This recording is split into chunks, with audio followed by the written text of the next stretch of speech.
Hello friends, कैसे हो आप सब। मैं प्रभात ठाकुर आया हूँ एक और नई वीडियो के साथ जिसमें कि हम आपको कुछ बातें शेयर करेंगे यूपीपी हेड ऑपरेटर की इंफॉर्मेशन के साथ के एग्ज़ाम रिगार्डिंग बातें। उसमें हमें मैथ अपने सब्जेक्ट्स को कैसे कवर करना है, उसके लिए टेस्ट सीरीज में सेफ स्कोर क्या होना चाहिए और टेस्ट सीरीज कौन सी लगाएं। तो यही सारी आज चीज़ें हम यहाँ पे डिस्कस करने वाले हैं। अगर आप इस वीडियो पर नए हैं तो वीडियो को लाइक कर दें और प्लीज़ जो भी हेड ऑपरेटर वाले बच्चे हों उन सबको शेयर कर दें और चैनल को सब्सक्राइब कर दें। ठीक है ना, तो चलते आगे बढ़ते हैं। हम यूपीपी हेड ऑपरेटर के बारे में बात करें तो ये फॉर्म 2022 में स्टार्टिंग में आए थे, जिसमें कि 936 जगह थी और अप्रोक्स 75,000 के आसपास इसमें फॉर्म फिलअप हुए थे। तो इसमें सबसे बड़ा जो मिथ बना हुआ है बच्चों के अंदर कि सर डिप्लोमा या बीटेक, डिप्लोमा वाला बीटेक मतलब डिप्लोमा उसमें नोटिफिकेशन में दे रखा है, लेकिन बीटेक का कुछ ऐसा नहीं दे रखा। डिप्लोमा 3 साल का होता है, ठीक है ना, बीटेक 4 साल का होता है। तो बच्चों में ये बड़ा कन्फ्यूजन बना हुआ है कि ये दोनों बीटेक वाले इसमें एलिजिबल हैं या नहीं। तो मैं आपको बता रहा हूँ, आप प्लीज़ ये गलती ना कीजिएगा। आपने फॉर्म तो भर ही दिया है, जब आप इस वीडियो को देख रहे हो बीटेक वाले, तो आपने फॉर्म तो फिलअप कर ही दिया है ना। अगर आपने फॉर्म फिलअप कर दिया है, इसमें कुछ अलग से तैयारी करने वाली चीज़ें तो है नहीं। अगर आप कंपटीशन से जुड़े हो तो आप मैथ्स और भी अदर एग्जाम के लिए पढ़ रहे होंगे, रीजनिंग भी अदर एग्जाम के लिए पढ़ रहे होंगे, हिंदी भी अदर एग्जाम के लिए पढ़ रहे होंगे, जीके जीएस भी अदर एग्जाम्स के लिए पढ़ रहे होंगे आप पहले से ही ऑलरेडी, ठीक है। तो आप इतना क्यों परेशान हो रहे हैं कि इसमें हमारा होगा, मतलब हमें एलिजिबल है या नहीं। अरे पहले एग्जाम तो दो, एग्जाम को क्लियर तो करो पहले। आप पहले एग्जाम दो, क्लियर करो, उसके बाद आप डॉक्यूमेंट वेरिफिकेशन के लिए जाएंगे तो आपको खुद पता चल जाएगी है कि नहीं। और मेरी अगर बात मान रहे हो तो आप एलिजिबल हो, आप बेफिक्र रहिए, टेंशन फ्री रहिए, आप इसमें सिलेक्ट हो जाओगे। आप ये गलती मत कीजिएगा कि नहीं यार कन्फ्यूज़न है कि हम मतलब क्या करेंगे क्या नहीं करेंगे, कि डेट आने के बाद पढ़ेंगे। कुछ नहीं हो पाएगा यार, डेट आने के बाद आज तक कोई पढ़ ही नहीं पाया है, तो हम आप कैसे पढ़ लेंगे ये बताओ। हमेशा तैयारी पहले की ही काम आती है। जो हम पहले 6 महीने से या 1 साल से पढ़ते हैं वो हमारा एग्जाम में फंसता है, ना कि हमारी सडनली वाली 2-4 दिन वाली पढ़ाई हमारी आ पाती है। और इसमें बीसीए, बीएससी, एमसी वाले एलिजिबल नहीं है। दोबारा सुन लीजिएगा, जिसने इसमें बीसीए, बीएससी, एमसी वाले बच्चों ने जिस इसमें फॉर्म फिलअप किया है वो एलिजिबल नहीं है। ये स्पष्ट बात है, वो एलिजिबल नहीं है। लेकिन बीटेक वाले एलिजिबल हैं। आप बेफिक्र होके तैयारी कीजिए, पढ़ते रहिए। और भले ही आप एलिजिबल ना हो यार, कोई भी ना हो, चलो बीएससी मैंने बोल दिया, बीएससी वाले भी ना हो, लेकिन फॉर्म तो आपने डाल दिया ना, फॉर्म डाल दिया, आपका एडमिट कार्ड आएगा, आप एग्ज़ाम देने जाओगे। आप एग्ज़ाम देने जाओगे, आप वही पढ़ाई यूपीपी के लिए कर रहे हो, वही पढ़ाई आप यूपीएसआई के लिए कर रहे हो, तो सारे सिलेबस तो एक से ही हैं यार यूपी के।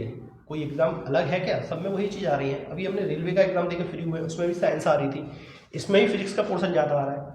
तो दिक्कत क्या हो रही है एग्ज़ाम देने में? ये आप भागिए मत चीज़ों से, ठीक है ना। प्रॉब्लम्स को फेस करना है यार, प्रॉब्लम फेस करनी पड़ेगी, जब तो एग्जाम निकलेगा। अगर आप ये तो फिर भागना हुआ कि नहीं साहब इसमें मतलब हमें डाउट है तो हम तैयारी नहीं कर रहे, तो आप अपने आप को चीट कर रहे हो। अगर इसमें डाउट है तो उसको फेस करिएगा, थोड़ा सा पेपर दीजिए, निकल जाएगा। उसके बाद फिर डॉक्यूमेंट वेरिफिकेशन के लिए जाओगे तो पता ही चल जाएगी। तो जो कमेंट आ रहे थे कि नहीं है, कि बीटेक वाला एलिजिबल नहीं है, एक बच्चे का कमेंट आया था कि नहीं है, ऐसा नहीं है यार। प्लीज़ खुद को औरों को कमेंट करके ना बरगलाएं। बीटेक वाले एलिजिबल हैं, आप तैयारी कीजिए। फॉर्म आपने भर दिया, 400 रुपये आपके चले गए हैं, तो अब क्यों पढ़ने से डर रहे हो यार? ये पढ़ाई बेकार तो नहीं जाएगी, ठीक है ना। कहीं ना कहीं आप अदर एग्जाम भी देते होंगे तो ये पढ़ाई बेकार तो नहीं जाएगी, कहीं ना कहीं काम आएगी, ठीक है ना। अब मैं इसके एग्ज़ाम के बारे में बता दे रहा हूँ आपको। सबसे इंपॉर्टेंट बात है ये एग्ज़ाम की, इसका एग्ज़ाम कब होने वाला है। तो देखो यार, मैं इसके बारे में 100% श्योर हूँ कि इसका एग्ज़ाम ना फरवरी में हो रहा, ना मार्च में हो रहा, ना अप्रैल में हो रहा। इसका एग्ज़ाम अप्रैल तक नहीं है। इसका एग्ज़ाम 90% जून और जुलाई में जाएगा, ये कंफर्म है। आपको थोड़ा सा इफेक्ट पड़ा होगा मेरी बात सुन के, आपको गलत लग रहा होगा, वो मैं बात मानता हूँ। सारी चीज़ें आपकी सही हैं, लेकिन जो मैंने पता कर पाया है, जहाँ से मैंने पता कर पाया है, एग्ज़ाम आपका जून जुलाई में जाएगा। उससे पहले एग्ज़ाम होने का कोई चांस नहीं है कोई भी। लेकिन हाँ, ये बात क्लियर है कि एग्ज़ाम होना है। अगर जिस दिन एग्ज़ाम होगा उसके बाद इसकी जो ज्वाइनिंग प्रोसेस होगा बहुत फास्ट होगा, आपको पता ही नहीं चलेगा आपने एग्ज़ाम कब दिया, आपकी फिजिकल कब हुआ, मेडिकल कब हुआ, आप ज्वाइन हो गए। वो प्रोसेस इसका बहुत फास्ट चलेगा। लेकिन जब तक डिले हो रहा है, एग्ज़ाम डिले हो रहा है, उसके बाद डिले नहीं होगा, ठीक है ना। अब मैं बताता हूँ आपको रीजनिंग के बारे में, रीजनिंग कैसे पढ़नी है। मैं वैसे मैंने पिछली वीडियो में बता दिया था, लेकिन फिर भी कई सारे बच्चों के साथ उन्होंने वीडियो नहीं देखी होगी, तो मैं आपको दोबारा से बता दे रहा हूँ। रीजनिंग अगर आपका कोर्स कंप्लीट कर लिया है, आपने सिलेबस इसका कंप्लीट कर लिया है, तो आप इसके मिनी टेस्ट लगाइए 50-50 क्वेश्चन के। मैंने बुक भी बताई है, पिछली वीडियो में बुक भी दिखाई थी मैंने आपको कि उस बुक को ले आइए, उसमें 50 क्वेश्चन का आपको पूरा पूरा सेट मिल जाएगा, उससे लगाइए। उससे वो नहीं कई सारे एग्जाम कवर हो जाएंगे, सारे एग्जाम कवर हो जाएंगे यार, लगाओ तो कम से कम। हम लोग कहते हैं कि नहीं ये साहब इसका, अरे पढ़ो तो कम से कम सारे एग्जाम क्लियर कवर हो जाते हैं कि पढ़ाई से यार।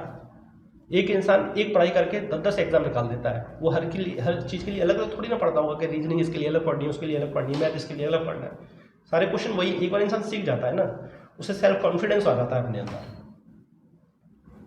ठीक है ना। ये मैंने चीज़ें बता दी आपको पहली वीडियो में, फिर भी मैं बता दे रहा हूँ कि रीजनिंग आपको इस तरीके से करनी है। अगर आपने सीख रखी है तो उसका ज़्यादा से ज़्यादा आप उसका रिवाइज कीजिए, मिनी टेस्ट लगाइए, ठीक है ना। और रही बात आपकी जीके जीएस वाली, तो जीएस वाली में जीएस साइंस वाला पोर्शन आ रहा है अपना हेड ऑपरेटर में, तो उसमें मैंने कई सारे बच्चों को सिलेबस अवेलेबल करा दिया है, जिन्होंने मेरे पास इंस्टाग्राम पे मैसेज आए थे, मैंने सबको दे दिया है। तो उसमें फिजिक्स का पोर्शन कुछ ज़्यादा है, ठीक है ना। तो फिजिक्स ऐसा नहीं है कि फिजिक्स बहुत टफ वाली आ रही हो, बहुत ईजी वाली फिजिक्स है। फिजिक्स को आप अच्छे से करिएगा।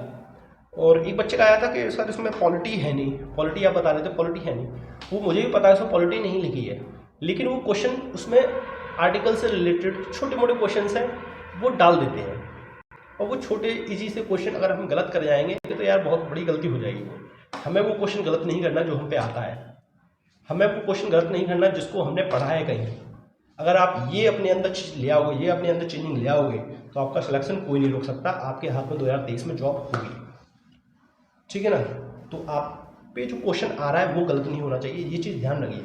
जो क्वेश्चन आपकी आंखों के सामने रिवीजन करते टाइम निकल गया है, तो वो क्वेश्चन कभी उससे रिलेटेड क्वेश्चन एग्जाम में गलत नहीं होना चाहिए। ऐसा होता है कि हम मैथ का रिवाइज करते हैं, मैथ में हम वो क्वेश्चन 10 बार कर लेते हैं, लेकिन एग्जाम में आ जाता है तो गलती हो जाती है। क्यों हो जाती है यार? उसमें सिर्फ हमारी गलती, उसमें किसी की गलती नहीं है, उसमें सिर्फ हमारी गलती। हम उसको इतने अच्छे से सीख ही नहीं पाते, कर ही नहीं पाते कि एग्जाम में आके हम कर पाए। 2023 में वैकेंसी बहुत आने वाली है, तो अपने आप को बहाना देना बंद कर दीजिए कि एग्जाम इतना आगे चला गया, कितना पीछे चला गया, ठीक है ना। एग्जाम अगर ये वाला आगे चला गया है, जो मैंने बताया जून जुलाई में इसका एग्जाम होगा, हाँ सही बात है, जून जुलाई में ही होगा, ठीक है ना, इससे आगे नहीं जाएगा। जून जुलाई में आपका एग्जाम हो जाएगा। अगर जून जुलाई में एग्जाम हो रहा है, आपको लग रहा है कि तो बहुत टाइम है यार, अब हम क्या करेंगे, रुको बाबा, सीआरपीएफ के हेड कांस्टेबल वाले एससीएम वाले फॉर्म आ रखे हैं, उसमें भी 3 साल इंक्रीमेंट दिया आपको जीडी की तरह, तो आप उसका फॉर्म भर दीजिए, उसका फॉर्म भर दीजिए। उसकी 31 तारीख लास्ट डेट है, उसका फॉर्म आप आज ही भर दीजिए, और उसका एग्जाम भी फरवरी में हो जाएगा। ले लो जॉब, ले लो जॉब, क्या दिक्कत है? आपके पास एग्जाम भी है, जॉब भी है, उसकी एग्जाम डेट भी आ रखी है, सब कुछ है आपके पास। और जो बच्चे कह रहे हैं कि साहब उसमें बीटेबल एलिजिबल है या नहीं, और जो बच्चे कह रहे हैं कि हमने ये कर रखा है वो कर रखा है, अरे आप सबके सब जाके उस फॉर्म को भर दीजिए। उसमें 10th पास में आ गया, सब एलिजिबल हो, 10th 12th कर लो, सब एलिजिबल हो उसमें। उसकी पेमेंट इतनी बेहतरीन पेमेंट है, 35,000 प्लस, 35,000 प्लस आप उसकी पेमेंट आपके हाथ में आएगी। उससे अच्छी जॉब तो कोई लगी नहीं रही यार। ऑफिस की जॉब है, कंप्यूटर की जॉब है, आपको बाहर ऐसा भी नहीं है कि आपको बाहर जाके अपनी ड्यूटी देनी हो, बेस्ट जॉब है, काफ़ी पढ़ने का टाइम मिलेगा, ले लो जॉब। तो ये तो बहाने लगाना होते हैं कि एग्जाम आगे चला गया कि हम पढ़ाई कैसे करेंगे, ये कैसे करेंगे। अरे छोटे छोटे टारगेट रखो अपनी लाइफ में, छोटे छोटे टारगेट। अब एक टारगेट बना लो कि हमें ये अपना सीआरपीएफ हेड कांस्टेबल वाला निकालना है, छोटा टारगेट रखो, निकलेगा, आई प्रॉमिस टू यू, निकलेगा एग्जाम ये। अगर आप आज से ही ये चीज़ अपने अंदर ठान लो कि ये वाला एग्जाम मुझे निकालना है हेड ऑपरेटर से पहले, तो ये एग्जाम निकलेगा, लेकिन उसके लिए आपको मेहनत करनी पड़ेगी। हो गई है पीर पर्वती अब पिघलनी चाहिए, फिर हिमालय से कोई गंगा निकलनी चाहिए। सिर्फ हंगामा करना मेरा मकसद नहीं, अब ये सूरत बदलनी चाहिए। मेरे सीने में ना सही तेरे सीने में ही सही, लगी है आग तो आग जलनी चाहिए, ठीक है ना। तो ये बहाने बनाना बंद करो यार, बहाने बनाना बंद करो कि हम एलिजिबल हैं या नहीं। आप सब कुछ हो, एक बार करके तो देखो, एक बार पढ़ के तो देखो।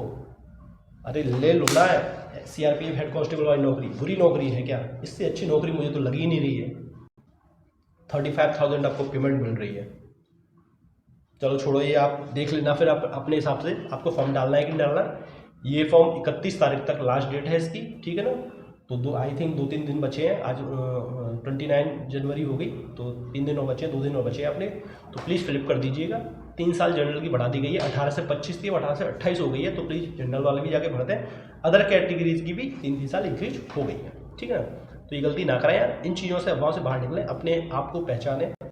हम बेचारे नहीं हैं, हमें बेचारा सुनना बहुत बुरा लगना चाहिए। हम बेचारे नहीं हैं यार, तैयारी कर रहे हैं, कंपटीशन में है, कोई छोटी चीज़ नहीं है। कंपटीशन वाला इंसान, कंपटीशन वाला बंदा, कंपटीशन वाला स्टूडेंट इतना स्ट्रांग हो जाता है अंदर दिल से कि कुछ उसे फ़र्क ही नहीं पड़ता क्या हो रहा है।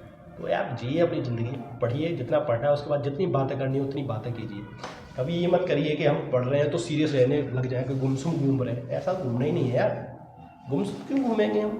पढ़ रहे हैं, पढ़ने के बाद फुल एंजॉय कीजिए, जितना भी एंजॉय करना है उतना एंजॉय करिए।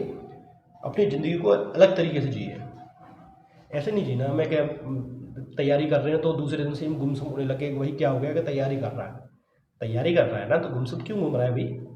अरे खुश घूम, खूब बातें कर, खेल कूद आराम से अपना जहाँ घूमना है वहाँ घूम। लेकिन जब पढ़ रहे हो तो ऐसे पढ़ दो कि किसी की कॉल आए, कोई भी बुलाए, कोई मतलब है ही नहीं, बोल दो कि भाई अभी मैं पढ़ रहा हूँ, अभी नहीं आ सकता, अभी मैं अपने काम में व्यस्त हूँ। लेकिन एक चीज़ और, अपने कभी भी जो आपका ड्रीम है, जो आप करना चाह रहे हो, वो कभी किसी को बताओ मत, अपने माँ बाप के अलावा। अपने माँ बाप को बताओ बस, अपने फ्रेंड, यार दोस्त, गर्लफ्रेंड, बॉयफ्रेंड, किसी को मत बताओ, किसी को भी नहीं कि मैं क्या करना चाह रहा हूँ, क्या नहीं करना चाह रहा हूँ। गरीब पैदा होना आपकी गलती नहीं है, वो हमारे हाथ में नहीं था कि हमें किस घर में पैदा होना है, किस घर में नहीं होना।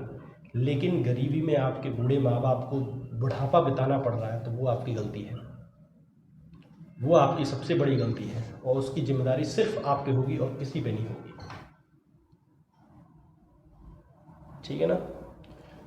अब मैं हेड ऑपरेटर के अगर आपका स्कोर के बारे में बता दूं, अगर आपका स्कोर अभी इस टाइम मतलब सबका, देखो अभी मैं ये नहीं कह रहा कि जनरल वाले, भाई जनरल वाला भी बच्चा वही पढ़ रहा है, SC ST वाला बच्चा भी वही पढ़ रहा है। तो आप सब कोशिश करिएगा, मैं आप सबका ऑल ओवर बता दे रहा हूँ।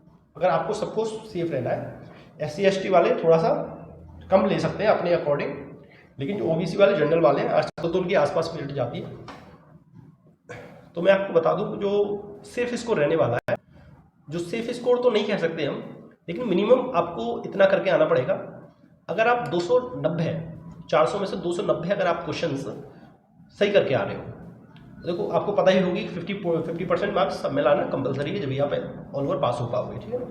अगर आप 290 स्कोर कर पा रहे हो अभी प्रेजेंट में, अगर आप 290 स्कोर कर पा रहे हो एक्चुअल में, तो आपकी पढ़ाई बहुत अच्छी चल रही है। आप बेफिक्र रहिए, आप अपनी तैयारी ऐसे ही करते रहिए, इसी रिदम में करते रहिए, ठीक है ना। आपकी तैयारी बहुत बेहतरीन चल रही है। अगर आपके 290 नंबर अगर आपके 290 नंबर अगर आपके बन रहे हैं, तो आपकी तैयारी बहुत बेहतरीन चल रही है, ठीक है ना। और आप इसी तरीके से पढ़ते रहिए यार, कोई ट्रिक नहीं होती, कोई आपकी समस्या सॉल्व कर ही नहीं सकता यार। अपनी समस्या अपने आप ही सॉल्व करनी पड़ती है हमें। आप अपने आप से एक बार पूछिए कि मेरा मैथ बहुत वीक है, मुझे कैसे स्ट्रॉन्ग करना पड़ेगा। आंख बंद करके एक बार पूछिए, आपका मन आपको तुरंत आंसर दे देगा कि आपको उसे पढ़ना पड़ेगा, आपको उसे टाइम देना पड़ेगा। जिसको आप अपना टाइम दोगे, वो इंसान, वो हर चीज़ आपकी हो जाती है। आपको उसको टाइम देना पड़ेगा। तो इधर उधर टाइम देने से अच्छा है उस चीज़ पे टाइम दीजिए जो कि आपका ज़िंदगी बदल दे, आपका भविष्य बदल दे, आपके कंधों पे वर्दी ले आए। कितना खूबसूरत नज़ारा होगा वो। इमेज कीजिए अपनी आंखों को बंद करके कि आप वर्दी में खड़े हो, आपके रेड शूज़ हैं, कितना अच्छा लगेगा। कितना खुशी वाला दिन होगा जिस दिन आपके हेड ऑपरेटर का या फिर किसी भी सरकारी जॉब का आपका ज्वाइनिंग लेटर आएगा। तो अपनी माँ बाप की आंखों में देखना क्या खुशी होगी। आप जितना खुश नहीं हो पाएंगे, इतना खुश वो उस दिन होंगे।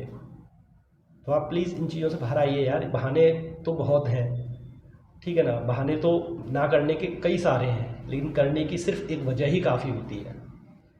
तो वजह ढूंढिए और लग जाइए यार। अगर श्री कृष्ण की तरह महान बनना है तो राधा जैसा त्याग करना पड़ेगा हमें।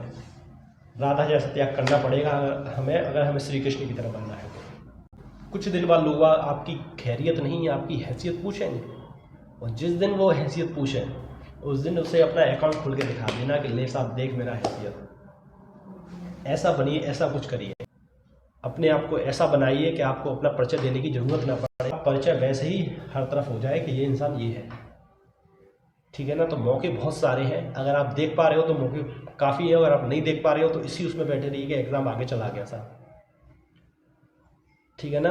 एग्ज़ाम के लिए टेंशन ना लें, एग्ज़ाम आगे चला गया तो तैयारी करने का टाइम और मिल गया, लेकिन एग्ज़ाम आ जाएगा फिर ये मत कहना कि तैयारी करने का टाइम नहीं मिला, काफ़ी टाइम हो गया।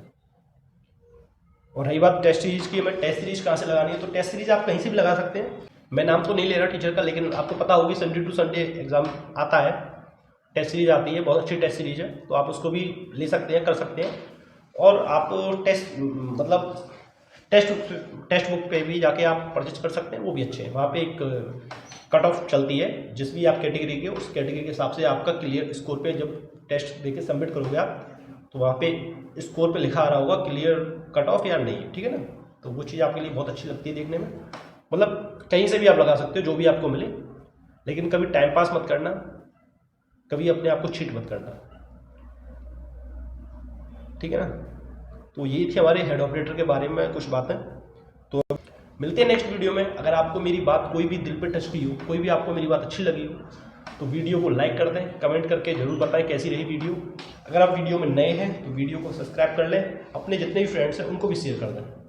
और मैं आपको एक बात और बता दूं कि मेरे द्वारा जो भी आपको इन्फॉर्मेशन दी जाएगी वो करेक्ट ही दी जाएगी। ठीक है ना। करेक्ट ही इन्फॉर्मेशन दी जाएगी, कोई गलत इन्फॉर्मेशन नहीं दी जाएगी। अपना दोस्त ही समझें मुझे, और अपने इस छोटे से परिवार को बड़ा करें थोड़ा सा, और सब्सक्राइब करें। आपको मेरे द्वारा जो भी इन्फॉर्मेशन दी जाएगी सही दी जाएगी। मिलते हैं नेक्स्ट वीडियो में ऐसी ही किसी अदर वैकेंसी की न्यूज़ के बारे में। जब तक के लिए बाय।